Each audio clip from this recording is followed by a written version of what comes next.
पहला पैराग्राफ हम लेंगे।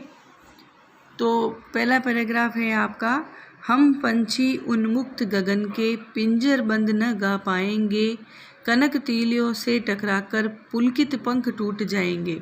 तो बच्चों, उन्मुक्त का अर्थ होता है खुले हुए, लिख लीजिए आप, खुले हुए। और पिंजर बंद, दो शब्द एक साथ आए हैं। पिंजर का अर्थ होता है पिंजरा और बंद यानी बंद करना।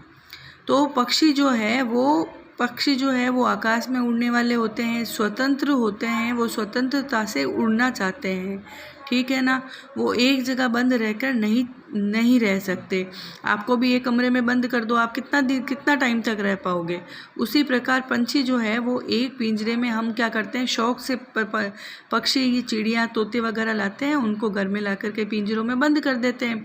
तो यहाँ पर पक्षी जो है वो अपने मन की व्यथा को सुना रहे हैं। तो हम पंछी उन्मुक्त गगन के पिंजर बंद न गा पाएंगे। तो पक्षी कह रहा है कि हम पक्षी जो है वो खुले आकाश में उड़ने वाले हैं और हम पिंजरे में बंद रहकर गा नहीं पाएंगे। कनक तीलियों से टकराकर पुलकित पंख टूट जाएंगे, है ना। कनक का अर्थ होता है सोना, और तीलियाँ यानी पिंजरे में जो सलाखें होती है ना, उसको बोलते हैं। तो पक्षी कह रहे हैं कि हम पिंजरे में अगर उड़ने की कोशिश करेंगे तो वो चाहे पिंजरा चाहे सोने का हो, तो सोने की सलाखों से टकराकर पुलकित यानी रोमांचित, आनंदित, हमारे जो रोमांच से भरे हुए, आनंद से भरे हुए जो हमारे पंख हैं वो टूट जाएंगे। फिर से बता रही हूँ, हम पंछी उन्मुक्त गगन के पिंजर बंद न गा पाएंगे, कनक तीलियों से टकराकर पुलकित पंख टूट जाएंगे। तो पक्षी कह रहे हैं कि हम पंछी उन्मुक्त यानी खुले हुए, हम खुले हुए गगन के वासी हैं, हम पिंजरे में बंद रह कर के नहीं गा पाएंगे। कनक तीलियों से टकराकर यानी पिंजरे में जो सोने की सलाखें हैं उनसे टकरा करके पुलकित पंख यानी हमारे आनंदित पंख जो है वो टूट जाएंगे। दूसरा पैराग्राफ लेते हैं कि हम बहता जल पीने वाले मर जाएंगे भूखे प्यासे। आपने देखा होगा पक्षी जो होते हैं जब वो उड़ान भरते हैं, उन्हें प्यास लगती है तो नदी, तालाब, सरोवर जो भी होता है वो उसका बहता हुआ स्वच्छ पानी पीते हैं।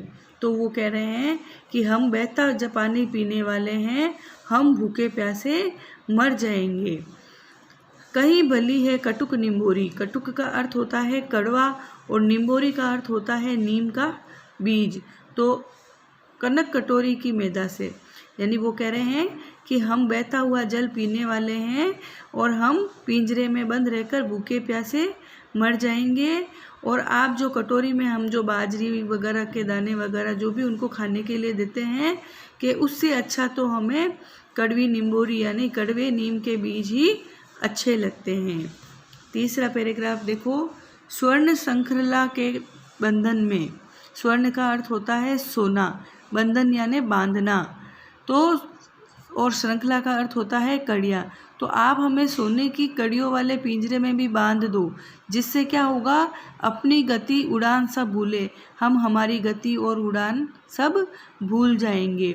बस सपनों में देख रहे हैं तरु की फुनगी पर झूले। तरु का अर्थ होता है पेड़ और फुलगी जो होता है उसका अर्थ होता है वृक्ष की सबसे ऊंची टहनी का भाग। तो पक्षी कह रहे हैं कि स्वर्ण श्रृंखला यानी सोने के पिंजरों में बंद रह करके हम हमारी गति और उड़ान सब भूल जाएंगे, और अब हम सिर्फ सपने में देख रहे हैं कि हम पेड़ की सबसे ऊंची डाली पर झूल रहे हैं। चौथा पैराग्राफ, ऐसे थे अरमान नीले नभ की सीमा पाने। अरमान का अर्थ होता है इच्छा, नभ का अर्थ होता है आकाश, सीमा का अर्थ होता है अंतिम छोर। तो पक्षी कह रहा है कि हमारा अरमान यानी हमारी ऐसी इच्छा थी कि हम नीले आसमान में जब तक आकाश की सीमा को छू नहीं ले तब तक उड़ते रहेंगे, और हम लाल किरण सी चोंच खोल, मतलब हमारी चोंच को खोलकर चुगते तारक अनार के दाने। तारक का अर्थ होता है तारों के जैसे।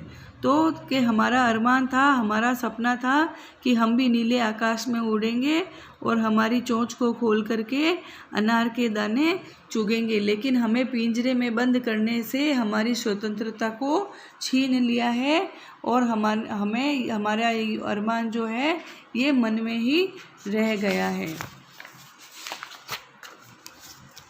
अगला पैराग्राफ है, होती सीमाहीन क्षितिज से। सीमाहीन जिसका कोई अर्थ न हो। क्षितिज का अर्थ होता है वह काल्पनिक स्थान जहाँ धरती और आकाश मिलते हुए प्रतीत होते हैं।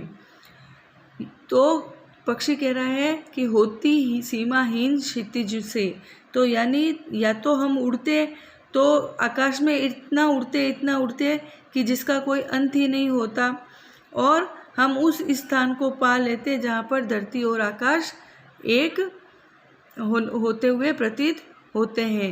इन पंखों की होड़ा होड़ी या तो क्षितिज मिलिन बन जाता या तंती 700 की डोरी, यानी हम दो पक्षियों में उड़ने की होड़ा होड़ी लगती तो क्या होता कि या तो क्षितिज मिलिन बन जाता या तो हम उड़ते उड़ते आसमान के आखिरी छोर तक चले जाते, या फिर क्या होता कि हम थक करके नीचे गिर जाते और तंती सांसों की डोरी यानी हमारे सांसों की डोरी टूट जाती और हम मर जाते।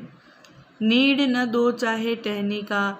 पक्षी कह रहा है कि नीड न दो चाहे हमें टहनी पर, नीड का अर्थ होता है घोंसला, चाहे हमें टहनी पर घोंसला मत बनाने दो। आश्रय छिन्न भिन्न कर डालो, चाहे आप हमारा आश्रय, पक्षियों का आश्रय घोंसला होता है, तो चाहे आप हमारा आश्रय यानी हमारा घोंसला छिन्न भिन्न कर डालो यानी तोड़ फोड़ डालो। लेकिन पंख दिए हैं तो, लेकिन ईश्वर ने हमें उड़ने के लिए पंख दिए हैं तो आकुल उड़ान में विद्ध मत न डालो। आकुल का अर्थ होता है बेचैन और विघ्न का अर्थ होता है बाधा। आपको भी कमरे में बंद कर दो तो आप भी बाहर आने के लिए बेचैन हो जाओगे ना, वैसे भी वो कह रहे हैं कि हम भी उड़ने के लिए बेचैन हो रहे हैं, तो हमारी आकुल उड़ान जो हम उड़ान नहीं भरने से हम बेचैन हो रहे हैं, तो हमारी उड़ान में बाधा मत डालो, यानी हमें स्वतंत्र रहने दो, हमें खुले आकाश में उड़ने दो, हमारी स्वतंत्रता को मत छीनो। जिन जिन कठिन शब्दों के अर्थ बताए हैं वो अर्थ आप को नोटबुक में करने हैं। सबसे पहले आज की तारीख डालनी है, पार्ट 8 लिखना है, पार्ट का नाम लिखना है, इस कविता को सुंदर राइटिंग में लिखना है। उसके बाद जो कठिन शब्दार्थ मैंने बताए थे 1 से 2 बार वापस इस वीडियो को देख लेना, कठिन शब्दार्थ कर लेना। ठीक है, धन्यवाद बच्चों।